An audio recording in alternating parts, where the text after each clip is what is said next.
आ गए आप। Hello friends, कैसे हैं आप? उम्मीद करते हैं आप सब अच्छे होंगे, स्वस्थ होंगे। जी हाँ दोस्तों, इस वीडियो में मैं आप लोगों को कुछ गाइडलाइन दिखाऊंगा, कुछ गाइडलाइन के बारे में बताने वाला हूं। जो गाइडलाइन आपको एसबीआई क्यूएस के बारे में है, पेनियर वाई के बारे में है, आरएनएफआई के बारे में, दीगर जो भी आप एपीएस इस्तेमाल करते हैं, जो भी आप ग्राहकों को लेन देन करने के लिए जो भी पोर्टल आप इस्तेमाल करते हैं, उसके बारे में गाइडलाइन आया हुआ है आरबीआई की तरफ से। वो गाइडलाइन मैं आपको स्टेप बाय स्टेप इस वीडियो में दिखाने वाला हूँ। खास करके जो हमारे एसबीआई का उसके पोर्टल इस्तेमाल करते हैं उनके लिए भी गाइडलाइन बहुत जरूरी है। तो आप लोग इस वीडियो को लास्ट तक जरूर देखेंगे तो समझ में आ जाएगा कि स्टेप बाय स्टेप गाइडलाइन में क्या बताया गया है। और इस गाइडलाइन को अगर आप फॉलो करते हैं तो आने वाली बहुत सारी समस्याओं से आप बच सकते हैं। वरना अगर बहुत सारी ऐसे आने वाले चुनौतियां हैं जो दिनों में जो आपको झेलना पड़ सकता है, आपके ऊपर बहुत सारी कार्रवाई भी हो सकती है अगर आप इस तरीके से इस गाइडलाइन के अकॉर्डिंग अगर आप काम नहीं करते हैं। तो चलिए दोस्तों, इस गाइडलाइन को हम लोग देख लेते हैं इसके बारे में और आधार इनेबल पेमेंट के बारे में।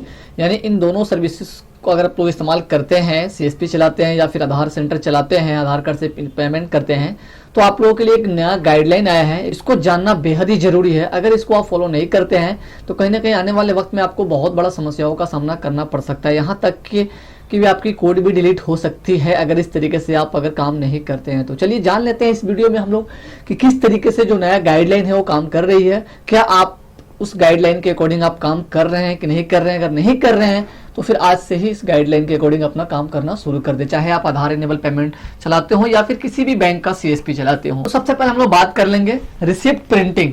ये आप लोग अच्छे तरीके से जानते होंगे और ये बैंक की तरफ से साफ लफ्जों में ये कहा गया है, ये गाइडलाइन के नियम में डाला गया है कि अगर किसी भी बैंक का अगर आप सीएसपी चलाते हैं तो आप जो भी ट्रांजैक्शन करते हैं, ग्राहकों का जो भी लेन देन करते हैं, उसका प्रिंट निकालना जरूरी है। जी हाँ दोस्तों, पहले क्या करते थे कि आप मैन्युअली हाथ से लिखते थे, उसके पासबुक पे लिखते थे या फिर किसी तरीके से लिख के देते थे। अब उसकी कोई मान्य नहीं है। इसके लिए साफ ये कर दिया है कि आप उसको रिसिप्ट प्रिंट और 2 कॉपी निकालेंगे, एक अपने पास रखेंगे, एक ग्राहक को देंगे। अब इससे क्या होगा कि अभी देखे होंगे कि बहुत सारे सीएसपी पे विजिट भी हो रहा है डीएसएच के द्वारा या फिर बैंक के अधिकारियों के द्वारा। तो एक एक करके, यानी कि आपने जितने रजिस्टर मेंटेन किए हैं लोगों का, उतना रिसिप्ट आपके पास है या नहीं, ये एक एक करके जांच किया जा रहा है। तो आपको ये कंपलसरी है अपने सेंटर पे कि जिस भी ग्राहक का आप ट्रांजैक्शन करें उनका रिसिप्ट अपने पास में रखें, उनसे सिग्नेचर करा करके। जो में यहाँ पे दर्शाया गया है कि ये नेसेसरी है, हर हाल में आपको अपने सेंटर पे रखना है और ग्राहकों को देना है। इसके बाद जो बात कर लेंगे, जो दूसरा गाइडलाइन है, नो बैलेंस एंट्री। अब इसके बारे में बहुत सारे लोगों को ये कंफ्यूजन होता है कि नो बैलेंस एंट्री का क्या मतलब है। Final balance will not be entered on the transaction register. बहुत सारे लोग क्या करते थे कि पहले जो करते थे, बट अभी भी कुछ लोग करते हैं कि जो भी निकासी करते थे ग्राहक का, तो ग्राहक के अकाउंट में, खाते में कितना शेष राशि रह जाता था वो रजिस्टर पे मेंटेन करते थे। एक कॉलम होता था उन लोगों के रजिस्टर में शेष राशि लिखने का। बट अभी इस गाइडलाइन में उसको बिल्कुल हटा दिया गया है। वो कहीं ना कहीं मतलब पब्लिक का मतलब जो सिक्योरिटी मेंटेन होती थी उसके खिलाफ था, जिसके कारण से उसको हटा दिया है। आप वहां पे उसकी बैलेंस अकाउंट में कितना बचा है वो नहीं लिख सकते हैं। हाँ, उनको जो रिसिप्ट दे रहे हैं उस पर उनको बता सकते हैं कि आपका इतना बैलेंस बच गया है। इसके बाद हम बात कर लेंगे क्या है इसका गाइडलाइन, मिनिमम ट्रांजैक्शन। यानी कि ये बहुत बड़ा अहम आप लोगों के लिए होता है। ये आपके कमीशन के ऊपर भी डिपेंड करता है कि इस तरीके से आप काम कर रहे हैं कि नहीं कर रहे हैं। Minimum 100 transaction needed. अब इसका कहने का ये मतलब है कि अगर आप मिनिमम 100 ट्रांजैक्शन नहीं कर पाते हैं एक मंथ में, तो इसमें क्या क्या आपको नुकसान होना है। बहुत सारे सीएसपी ऐसे हैं जो शायद ढंग से काम नहीं कर पाते हैं। वो लोग ये सोचते हैं कि चलो हमने महीना में 20-25 कर देते हैं, काम चल जाएगा। बट ऐसा कुछ नहीं है। अगर आपने कियोस्क पोर्टल लिए हुए हैं किसी भी बैंक का, तो आप उसमें टारगेट रखें कि हम महीने में कम से कम ज्यादा से ज्यादा नंबर ऑफ ट्रांजैक्शन करें, तो ही आपको वहां पे आपकी इंसेंटिव आपको मिलेगी। बट इसमें साफ मना किया गया है कि अगर आपने 100 ट्रांजैक्शन से कम अगर करते हैं महीने में, एक महीने में, तो आपको वहां पे आपका कोड भी टर्मिनेट कर दिया जाएगा, यानी कोड भी आपको डीएक्टिवेट कर दी जाएगी। प्लस में आपको कोई भी कमीशन पेड नहीं किया जाएगा। तो इस बात को भी आप लोगों को ध्यान रखना है। इसके बाद हम लोग बात कर लेंगे नो विड्रॉल चार्जेस। अब कहीं भी देखा गया है, बहुत जगह ये देखा गया है कि खासकर कुछ सीएसपी वाले भी, मैं सबका तो नहीं कहूंगा बट अभी भी बहुत सारे ईमानदार लोग हैं, बट कुछ जगहों पे देखा गया है कि कियोस्क ऑपरेटर भी और आधार ऑपरेटर भी, जो आधार कार्ड से ग्राहकों को पैसा देते हैं, वो एक्स्ट्रा चार्ज करते हैं।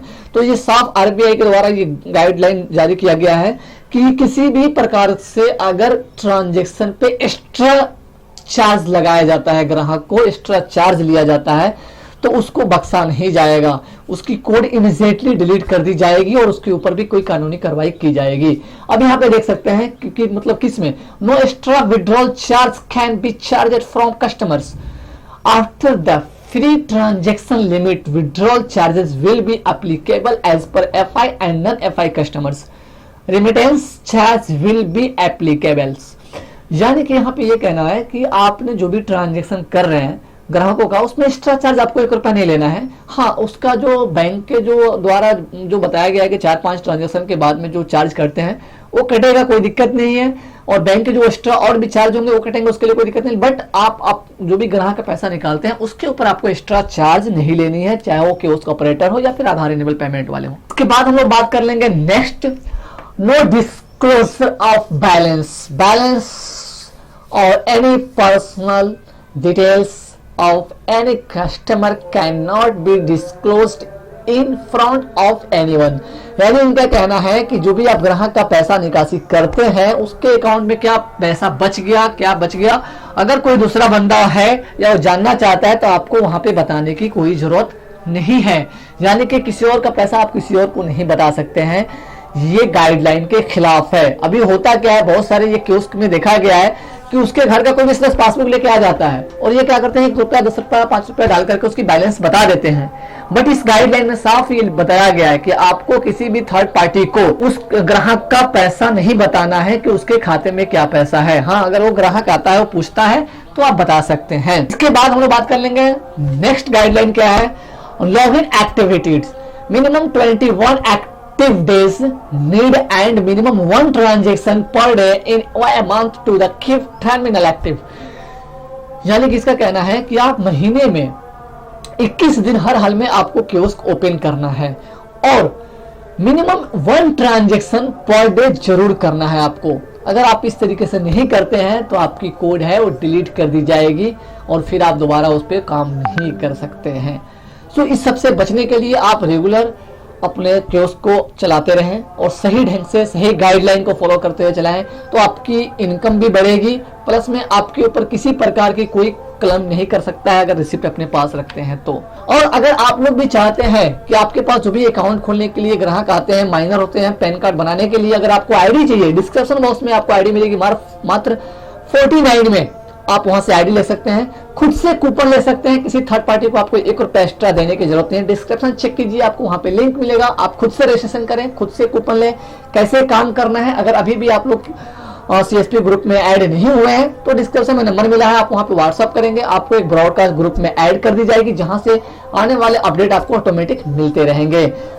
ये छोटी सी जानकारी थी, मैं सोचा आपके साथ शेयर करूं। आई होप दोस्तों की जानकारी आप सबों को अच्छी लगी है। अच्छी लगी तो चैनल को सब्सक्राइब, लाइक, शेयर जरूर करें। Okay, thank you, best of luck.